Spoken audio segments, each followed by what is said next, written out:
Sa isang madilim na kwarto na tanging kumikislap na ilaw ng computer screen ang nagbibigay liwanag, tutok na tutok ang isang binata sa isang tense na rank game. Eksakto ang bawat galaw niya, na para bang ipinanganak siyang mabuhay sa virtual world. Pagkatapos ng match, tumayo siya nag-almusal, isinukbit ang backpack sa balikat, at tahimik na pumasok sa school. Matagal nang boring at paulit-ulit ang buhay niya. Unti-unting pinagod siya ng walang katapusang exams at grades. Sa games lang siya pwedeng lumaban, sumugal, at makaramdam ng thrill na hindi maibigay ng totoong buhay. Gusto niya ng isang game na talagang makakapagpakaba sa kanya, isang mundong tunay na magpapabilis ng tibok ng puso niya. At dumating iyon sa paraang walang sino man ang makakaasa. Habang naglalakad sa kalsada, biglang nakaharap ni Akira ang isang kakaibang lalaki, isang higanteng taong bumaba mula sa kotse na para bang winawasak ang ordinaryong takbo ng mundo. Nagpanik ang mga tao sa paligid at nagsitakbuhan, habang biglang lumitaw ang isang misteryosong countdown timer. Walang babala, biglang sinuntok ng lalaki si Akira, pero nailigtas siya ng reflexes ng isang batikang gamer. Sa huling segundo, nakaiwas si Akira. Walang pag-aalinlangan, tumalon siya sa isang bisikleta at buong bilis na tumakas. Sa likod niya, umungal ang higanti at humabol na parang nagwawalang halimaw. Ginamit ni Akira ang lahat ng natutunan niya sa games,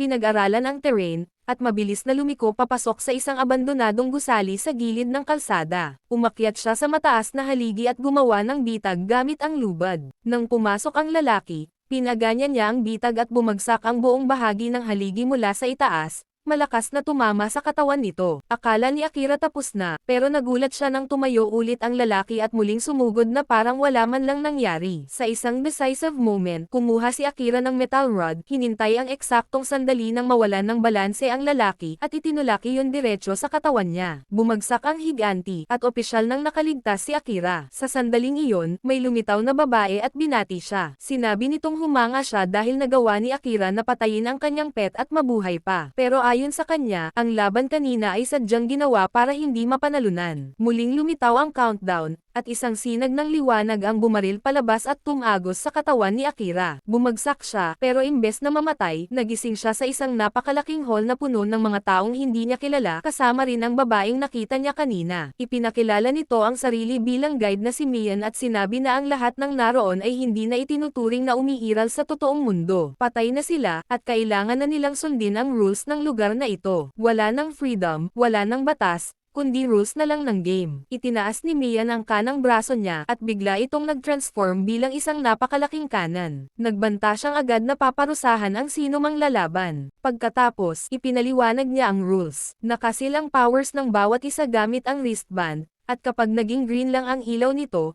saka muling mag-a-activate ang abilities makalipas ang 5 segundo. Bukod doon, hindi paparusahan ang sino mang gagamit ng powers para pumatay ng test subject. Iyon ang basic rule. Tumayo ang isang babaeng nagngangalang Yuri at nagtanong kung bakit sila ang napili. Sagot ni Mian, coincidence lang daw ang lahat. Biglang dumating si Miss Yong at sinabi na oras na para bumalik sila sa kani-kanilang rooms. Susubukan at sasanayin daw ang abilities ng bawat isa. Pumasok si Akira sa kwartong nakalaan para sa kanya habang punong-puno ng tanong ang isip niya. Hindi niya alam kung ano ang ability niya o kung bakit siya narito. Patuloy siyang mino-monitor ni Mian gamit ang surveillance monitor, sabik na makita kung ano ang maipapakita ni Akira. Samantala, nang buksan ni Akira ang ability pouch niya, kalituhan at kawalan ng kasiguruhan lang ang nakita niya. Wala siyang ideya kung saan magsisimula, pero sa kaibuturan ng kanyang mga mata, may isang bagay nang nagsisimulang magising. Para kumalma at makapag-isip ng maayos, nagdesisyon si Akira na kainin ang isang matamis na nakapatong sa mesa. Natunaw ang tamis sa kanyang dila at lumino ang isip niya. Umupo siya at pinag-isipan ang lahat ng nangyari. Bawat maliit na detalye ay nagpaparamdam sa kanya ng uneasiness, lalo na si Mian, ang babaeng laging misteryosong nakangiti pero hindi mahulaan ang kilos. Biglang umalangaw-ngaw ang malakas na kalabog mula sa pader sa tabi niya, na para bang may tumama roon. Napatalon si Akira at kumabog ang dibdib niya. Nahulaan niyang baka may nagtetest ng power. Kung ganoon, ano naman ang power niya? Kung bigla siyang atakihin, ano ang gagawin niya para lumaban? Base sa rules na sinabi ni Mian, malinaw na naunawaan ni Akira na ginawa ang lugar na ito para piliting maglaban-laban ang mga taong tulad niya. Mabuhay man o mamatay, walang puwang ang pag-aalinlangan. Pero hindi iyon nakakatakot para sa kanya. Sa halip, excited pa siya, parang nasa isang totoong game. At sa pagkakataong ito, nagdesisyon siyang seryosong maglaro, walang pagtatago at walang pag-atres. Makalipas ang ilang sandali, umalangaw-ngaw ang pamilyar na boses ni Mian at inanunsyo nitong handa nang magsimula ang battle. Opisyal nang nagsimula ang one-on-one program. Pumasok si Akira sa isang classroom kung saan nakaharap niya ang una niyang kalaban. Agad siyang tinakat ng binata at sinabing sumuko na siya kung ayaw niyang sayangin ang lakas niya, dahil sobrang dangerous daw ng kanyang ability. Tahimik lang si Akira, hindi gumagalaw ang kanyang tingin. Umalangaw-ngaw ang starting alert, naging green ang wristbands nilang dalawa, at lumitaw ang 5-minute countdown. Activated na ang kanilang abilities. Biglang nag-transform ang wooden stick sa kamay ng kalaban bilang isang matalim na espada. Walang pag-aalinlangan, pinili ni Akira na umatras dahil alam niyang matatalo siya sa direct confrontation.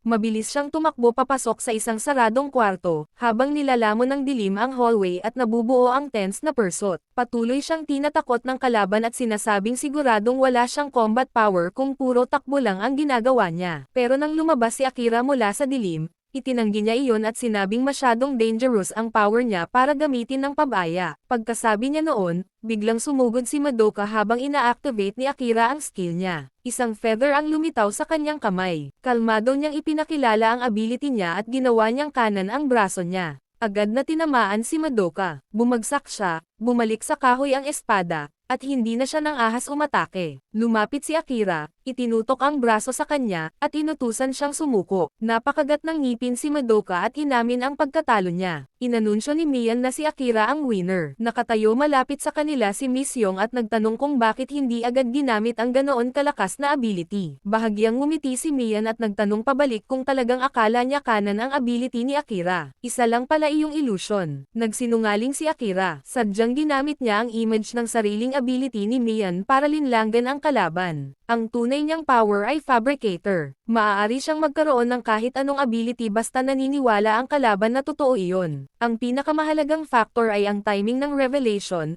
ang mismong sandali kung kailan hindi na makakapagduda ang kalaban. Matagumpay na nagawa ni Akira na likhain ang eksaktong sandaling iyon at matrap si Madoka. Pagkatapos ng battle, sinimulan ni Akira na tuklasin ang limits ng kanyang ability. Naunawaan niyang nakadepende ng buo sa power ng bawat tao ang content at difficulty ng mundong ito. Para sa kanya, hindi lang ito isang interesting na skill. Isa itong pagkakataon para baligtarin ang lahat. Sa ngayon, susundin muna niya ang missions na ibinibigay ng organization, pero pagkatapos, siguradong pagsisisihin niya si Mian sa pagbibigay sa kanya ng ganoon ka-overpowered na ability. Samantala, determinado si Yuri na makahanap ng paraan para makabalik. Bumalik ang alaala niya sa panahong nasa totoong mundo pa siya. Lagi niyang kinamumuhian ang phrase na just a coincidence. Noong minsang nakakita sila ng dalawang best friends niya ng aso sa kalsada, friendly ito sa iba, pero nang iabot niya ang kamay niya, bigla itong umungol at tumahol na parabang siya ang nag-iisang taong hindi kabilang sa mundo nito. Simple lang ang sinabi ng kaibigan niya, just a coincidence. Nang minsang magbigay si Yuri ng towel sa isang malungkot na binatang nakaupo sa gilid ng kalsada, coincidence lang din na stalker pala ito. Mula noon, kumapit ito sa kanya na parang madilim na aninong hindi na mawala. Pag-uwi niya, coincidence din na may dinalang lalaki ang kanyang ina. May anak na babae ang lalaki, at hindi nagtagal, nagkaroon ulit ng isang maliit na babae ang kanyang ina at pinilit si Yuri na alagaan ito. Unti-unting napagod si Yuri sa ganitong buhay. Pero isang araw,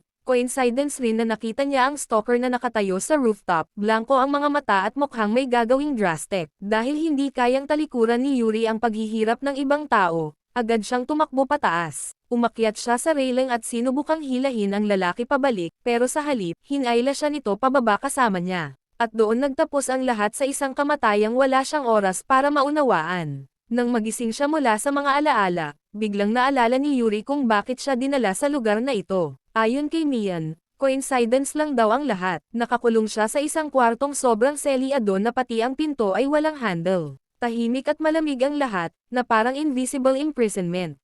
Dahil nababaliw na siya, paulit-ulit na sinisipan ni Yuri ang pinto habang sumisigaw na palabasin siya at gusto na niyang umuwi. Lahat ng iyon ay near-record ng camera. Wala siyang sinabi at tahimik niyang binuksan ang blind pouch para pag-aralan ang ability na ibinigay sa kanya. Pagkabasa ng impormasyon, lumapit siya sa pader sa tabi ng kwarto, ipinatong ang kamay dito, at pumikit. Biglang umalangaw-ngaw ang explosion at nagulat si Akira sa kwarto sa tabi. Excited na agad itong sinubukan ni Yuri sa sealed door, pero wala itong epekto. Lalong nadagdagan ang frustration niya at naisip niyang pointless ang ability niya. Para kay Yuri, Sobrang unfair ng mundong ito dahil walang nangyayari ayon sa plano. Noon, palihim siyang nakaipon ng 1 milyong yen nang hindi alam ng kanyang ina, dahil balak niyang bumukod at magsimula ng bagong buhay mag-isa. Pero habang nakatira kasama ang bagong anak ng boyfriend ng kanyang ina, sapat na ang isang tingin o simpleng kilos ng batang babae para maalala ni Yuri ang sarili niyang pagkabata. Noong sinabi sa kanya ng kanyang ina na siya rin ay coincidence lang, bunga ng isang lalaking dumaan sa buhay nito. Bumalik ang isip niya sa present nang tumunog ang announcement na napili si Yuri para sa susunod na one-on-one match. Ang kalaban niya ay isang higanti, halos 3 beses ang laki ng katawan niya. Bawat hakbang nito ay nagpapayanig sa sahig, habang kumikilos ang makakapal na muscles sa dibdib niya. Binati siya ng lalaki, at habang mas nagsasalita ito, mas lumalabas ang tunay niyang pagkatao bilang isang maruming pervert. Sinabi nitong malalaman daw niya sa isang singhot lang na untouched pa si Yuri. Scent detection ang kanyang ability. Noong buhay pa siya, isa siyang lalaking naghahanap at bumibili ng high school girls, isang kasuklam-suklam na halimaw na nagkatawang tao. Nang sumugod siya kay Yuri, agad itong tumalon at malakas na sinipa ang mukha niya. Namaga iyon sa impact, pero para sa ganitong pervert, habang mas mahirap ang target, mas lalo siyang naaeroyos. Hindi siya exception. Walang hiya pa niyang hinubad ang pantalon niya para lumaban, malinaw na umaasang matatakot si Yuri at iiwas ng tingin. Sobrang kasuklam-suklam ng ginawa nito kaya nawalan ng focus si Yuri. Hindi siya makapanatiling kalmado habang napipilitang tumingin sa ganoong karimari-marim na bagay. Itinaas siya ng lalaki mula sa sahig at ikinulong sa muscular arms nito. Mainit at mabigat ang hininga nito sa tainga niya habang sinisinghot siya na parang baliw. Walang nagawa ang pagpupumiglas ni Yuri para mapigilan siya. Sa halip, naalala ng lalaki ang araw na inabuso niya ang isang batang babae. Maliit man ang bata, matalino ito. Matapos makita ang kanyang business card at malaman kung saan siya nagtatrabaho, bumalik ito at nanghingi ng 200,000 yen, kung hindi ay isusumbong siya sa kumpanya. Dahil sa greed na iyon, natapos ang buhay ng bata sa kamay ng isang halimaw na nagkunwaring tao. Ikinwento iyon ng pervert na may twisted na saya sa mga mata at inaming na-addict siya sa ganoong pakiramdam. Akala niya kailangan niyang mabuhay nang wala ang amoy ng mga schoolgirls sa lugar na ito, pero nakilala niya si Yuri. Hindi ba coincidence na naman iyon? Ang mga salitang just a coincidence ay tumagos sa puso ni Yuri na parang kutsilyo. Lahat ng trahedya at sama ng loob sa buhay niya ay nagsimula sa mismong mga salitang iyon. Sa sandaling iyon, inactivate ni Yuri ang kanyang ability. Buong lakas niyang kinuyam ang braso ng pervert hanggang sa mag-twist at lumiit ang muscles nito dahil sa pressure. Hindi siya tumigil doon. Sunod-sunod niyang pinakawalan ang mga suntok na kayang dumurog ng buto, habang tuluyan nang nawawala ang pag-aalinlangan sa malamig niyang mga mata. 5-fold increase sa physical strength ang ability ni Yuri, at sa bawat suntok niya, dala nito ang bigat ng lahat ng sakit na ibinato sa kanya ng buhay. Umalangaw ang announcement na si Yuri ang winner. Nanlaki ang mga mata ni Miss Yong sa gulat. Sa ganoong power, karamihan ay mahihirapang tumayo pa lang sa simula, pero nakipagsabayan si Yuri sa isang higanteng pervert at walang awa niya itong dinurog. Ngayon lang nagsimulang maniwala si Miss Yong sa sinabi noon ni Mian, na ang skill na ito ay kayang gamitin lamang ng mga taong may integrity at instinct. Posible kayang genius si Yuri. Samantala, mahigpit na kinuyam ni Yuri ang kanyang mga kamao. Sa puso niya, may isang panatang umalangaw-ngaw para sa kanyang little sister na si Lilia. Babalik ako sa'yo kahit ano pa ang kailangan kong gawin. Kasabay nito, tahimik na nakaupo si Akira sa kwarto niya habang nakatitig sa camera sa sulok. Sa isip niya, sinabi niya, gagamitin ko ang power na ito para durugan kayong lahat. Sinusubukan lang niyang alamin kung nababasa ng organization ang isip niya, pero dahil walang reaction, naisip niyang baka kaya naman nilang basahin iyon pero sadyang binabaliwala lang siya. Gayunpaman, wala siyang pakialam kung alam talaga nila. Ipapakita na lang niya sa kanila kung ano mismo ang gusto nilang makita. Nalaman ni Akira na kakaiba ang kanyang power. Hindi napapagod ang katawan niya. Wala ring pakiramdam na nauubos ang energy, at parang walang katapusang nag-generate ang power. Napaisip siya kung saan talaga nanggagaling ang energy na iyon. Biglang lumitaw si Mian at ipinaliwanag na lifespan pala iyon, na nabubuo mula sa life force ng mga tao. Sa tuwing ginagamit ni Akira ang ability niya, may mamamatay daw na isang tao sa kabilang panig ng mundo. Pagkasabi ni Mian noon, bigla itong tumawa ng malakas at sinabing nagbibiro lang siya. Biglang nagising si Akira. Panaginip lang pala iyon. Bumukas ang pinto ng kwarto niya at may pumasok para dalhin siya sa susunod na program. Pumasok si Akira sa isang bagong kwarto kung saan may ilang taong naghihintay na. Mula sa speaker sa gitna ng mesa, narinig ang boses ni Mian na nag-anunsyong ang second program ay isang team battle na hahatiin sa groups na tig-5 tao at magsisimula makalipas ang 2 oras. Kasama sa combat group na 5 sina Akira, Yuri, Kumagiri, Madoka, at Soatari. Sinuri ni Akira ang sitwasyon. Mukhang ang goal ay patayin nila ang isa't isa, kaya mataas ang chance na marami silang makakalaban. Pero kung team battle ito, kailangan ng effective coordination, at para mangyari iyon, kailangan nilang ipakita ang kani-kanilang abilities. Napaisip siya kung dapat ba niyang sabihin sa teammates ang katotohanan o hindi. Unang nagpakilala ang matandang si Soatari. Kumuha siya ng button at ginawa itong lubad. Ang ability niya ay gawing lubad ang mga button.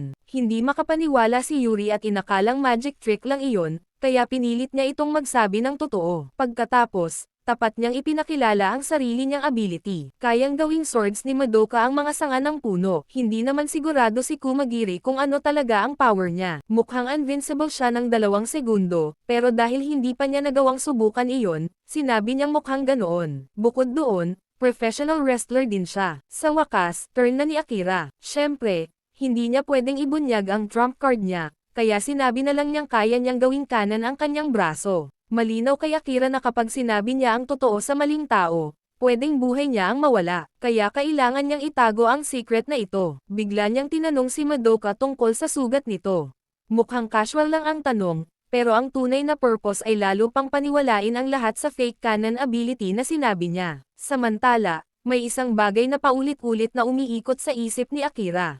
Naka-activate ang power niya base sa iniisip ng kalaban. Kaya sino ba talaga ang itinuturing na opponent dito? Kung enemies lang ang ibig sabihin ng opponent, hindi maa-activate ang power niya sa harap ng allies. Natuwa siya na kasama nila si Soatari, isang taong sobrang knave na hindi lang basta ipinakita ang power niya, kundi madaldal din. Dahil doon, mas kaunti ang atensyong napupunta kay Akira. Para sa kanya, si Yuri ang kipis ng team. Habang malapit na silang pumasok sa battle room, biglang naging seryoso si Soatari. Ipinaalala niya ang rule na sinabi noon ni Mian, kapag nagkaroon ng pagkakataon, patayin ang kalaban. Kahit gaano sila kabuti o kaayos tingnan, sa special circumstances, kahit sino pwedeng maging ruthless. Sama-samang tumapak ang 5 sa isang napakalaking battle arena.